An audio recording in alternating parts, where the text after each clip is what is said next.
ერთი რაც ზუსტად ვიცით არის ის, რომ თუ რეალური პოლიტიკური ალტერნატივა არ იარსებებს, რაც ჩემი აზრით შეუძლებელია, რომ რაღაც ტიპის კოორდინაციის და ერთიანობის გარეშე შეიქმნას, ჩვენ გვაქვს ძალიან სერიოზული პრობლემები. ეს არის პასუხისმგებლობა, ასევე ჩემი აზრით პოლიტიკური სპექტრის, ეს სურვილი კატეგორია არ არის, რომ ან გვინდა, ან არ გვინდა. ჩემი აზრით ეს არის პასუხისმგებლობის კატეგორია, რომ თუ გვინდა რომ ივანიშვილის რეჟიმი შეიცვალოს რაც შეიძლება სწრაფად, უნდა ამ ქვეყანაში უნდა გაჩნდეს რეალური პოლიტიკური ალტერნატივა. ეს ალტერნატივა მნიშვნელოვანია ქვეყნის შიგნით, იმისთვის რომ მოქალაქეების დიდ ნაწილში დაიძლიოს უიმედობა და ჩვენ უნდა ვაღიაროთ, რომ 2024 წლის ნოემბერი, დეკემბერი და შემდგომი დღეებისგან განსხვავებით ეხლა რეალობა არის შეცვლილი. ამ რეალობას ჩვენ თვალი უნდა გაუსწოროთ და უნდა პასუხისმგებლობით მივუდგეთ ამ ყველაფერს.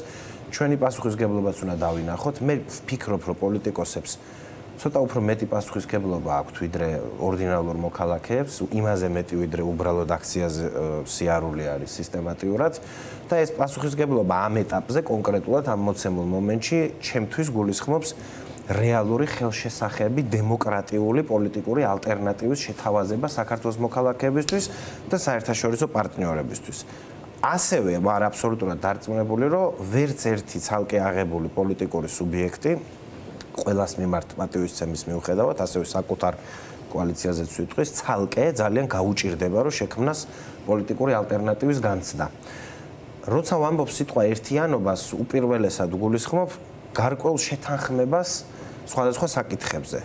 ერთიანობაზე მეტად ჩემთვის ეს არის შეთანხმება, იმიტომ რომ სიტყვა ერთიანობა თავისი შინაარსი უნდა ქონდეს, ხო? ანუ აი რაზე შეიძლება ვიყოთ ჩვენ ერთიანები. ეს ხო ადამიანური რაღაცა პირადი კატეგორიების მიღმაა, რომ ვინ მოგწონს ან ვინ არ მოგწონს. ეს ხო არაპროფესიონალური და უპასუხისმგებლო მიდგომა იქნებოდა, ხო?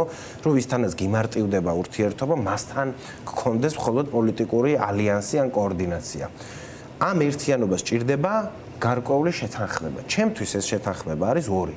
თავარი ეს არის შეთანხმება გამარჯვების სტრატეგიაზე, როგორ უნდა დავამარცხოთ ბიძინა ივანიშვილი, ამაზე შეთანხმება, იმიტომ რომ ჩვენ აქ ვინც ვართ, თუ შევთანხმდით, რომ ესე წარმოგვიდგენია გამარჯვება, ბუნებრივია, რომ ერთიანობაც ავტომატურად არსებობს, იმიტომ რომ მე მიდის საორგანიზაციო ნაწილი, გავიყოფთ კომპეტენციებს, ვიღაც გარეთ მუშაობს, ვიღაც შიგნით, ვიღაც პროტესტს აძლიერებს, ვიღაც პროპაგანდას უპირისპირდება, მაგრამ აი ეს არის მთავარი შეთანხმება, ჩემი აზრით, როგორ ვამარცხებთ ივანიშვილს.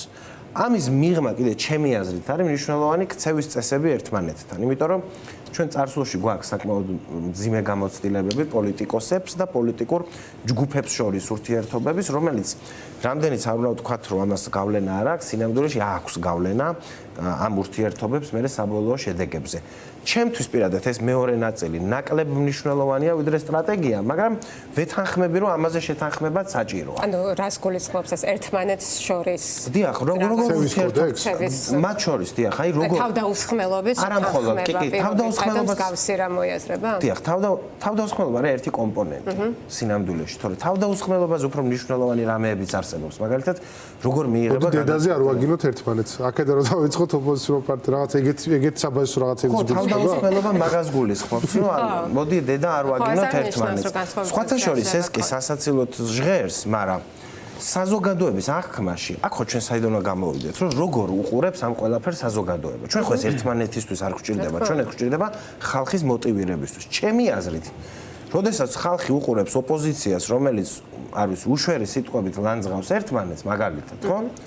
мотивация იმისა და განცდა და თავდაჯერება მოქალაქეში იმისა, რომ ამ ხალხმა შეიძლება ბიძინა ივანიშვილი დაამარცხოს და მე მართოს ქვეყანა. პროპაგანდა ასმაგებს ოპტიკურად ამ ყველაფერს. კი, ყველაფერს აი ესეთ ყველა, რა ვიცი, წაკინკლავებას პროპაგანდა იყენებს იმ გზავნილისთვის, რომ თითქოს ოპოზიცია არის ფრაგმენტირებული და სამაგეროდ მონოლითური არის ქართული ოცნება და სინამდვილე არის აბსოლუტურად პირიქით, რომ ქართული ოცნება არის ჯგუფი, კრიმინალური ბანდა, მაგრამ მაინც ჯგუფი, ხო? ერთმანეთს იჭერენ. რომლებიც ერთმანეთს მოსაკლავად იმეტებენ სინამდვილეში. რიჟვაძეს კლავდნენ, გადარჩა, თორე კლავდნენ რიჟვაძეს, ხო? ერთმანეთს იჭერენ. აი, არ ვიცი, 5 წლიანი, 10 წლიანი პატიმრობისთვის იმეტებენ ერთმანეთს. ეს ხო მართლა კორუფციის გამო არ ხდება, ეს ხდება იმიტომ, რომ ერთმანეთის მიმართ ანგარიშწორებას აქვს ადგილი. და ოპოზიცია შეიძლება ეხლა საუკეთესო ფორმაში არ არის და რა თქმა უნდა ავტორიტარიზმში ვერ იქნება ძლიერი ოპოზიცია, ხო, ესე თავისთავად, მაგრამ მოსაკლავად ერთმანეთს ნამდვილად არ იმეტებს არავინ ოპოზიციაში, ხო? მაგრამ თქვენ რაც თქვით არის აბსოლუტურად სწორი, რომ პროპაგანდა ნებისმიერ ესეთ საბაბს იყენებს იმისთვის, რომ სურათი დახატოს, თითქოს ოპოზიცია არის ფრაგმენტირებული, დაქსახსული, დაშლილი. ისე არ უნდა გავიგოთ ალბათ, რომ საერთოდ ასეთ სხვადასხვაობა არ შეიძლება არსებობს ოპოზიციაში, ხო? ეს არ ეხება პოლიტიკურ საკითხებს, ხო? ეს არ ეხება, მაგალითად, აი რას ფიქრობს ლელო გადასახადებზე, ან რას ფიქრობს დროა გადასახადებზე, ან კოალიციას ცვლილებს. ეს ხო ამას არ ეხება, ეს ხო სტრატეგიულ საკითხებს, როგორც იყო მაგალითად არჩევნებში მონაწილეობა, ეხლა. არა, ეს ქცევის წესების ნაწილი ვერ იქნება ეს, ეგ უფრო სტრატეგიის ნაწილია, რომელიც ჩემთვის პირადად უფრო მნიშვნელოვანია სინამდვილეში. ბევრად უფრო მნიშვნელოვანია, იმიტომ რომ ჩვენ თუ ერთნაირად ვუყურებთ ივანიშვილის დამარცხების გეგმას, ჩვენ ვართ მოკავშირეები. ეს ქმნის მოკავშირეობას, არა ერთად გადაღებული ფოტოები, ან ერთად ხალხთან შეხვედრა. არამედ სტრატეგიაზე შეთანხმება სინამდვილეში არის ყველაზე დიდი მოკავშირეობა. იმაზე ხელის ჩამორთმევა, როგორ უნდა გაუშვათ ივანიშვილი დე-ფაქტო ხელისუფლებიდან. არის ყველაზე უფრო მჭიდრო რაღაცა, რამაც შეიძლება პოლიტიკური პარტიები შეაკავშიროს. ეს ასევე მნიშვნელოვანია, ეს ერთი ქვეყნის შიგნით განზომილება, ხო?